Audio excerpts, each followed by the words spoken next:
Good evening, and thank you for joining us. I'm Trey Gowdy. Happy Easter, and welcome to Sunday Night in America. We start with the border, which remains a chaotic crisis.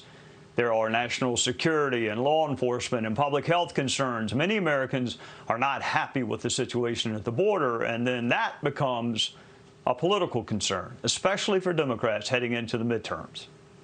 It has been a long-standing open invitation. Any Republican who wants to work with us on immigration reform, you're invited. But I think it's clear what we're seeing from Republicans is an effort to politicize this and not fix what we all recognize as an outdated and broken system.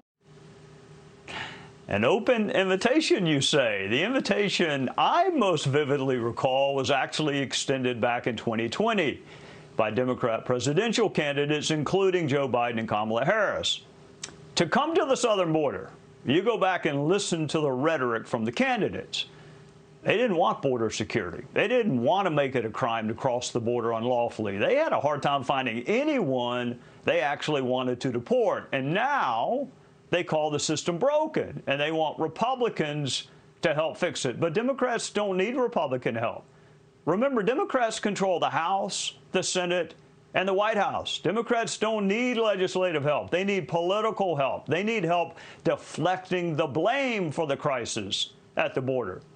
The math is pretty simple. The number of people showing up at the border seeking entry into this country is historically high, and it will only get higher in the spring and summer months. And of course, there's a war in Eastern Europe, and some of those fleeing that war will also wind up at the border. Democrats have used immigration as a campaign issue for years.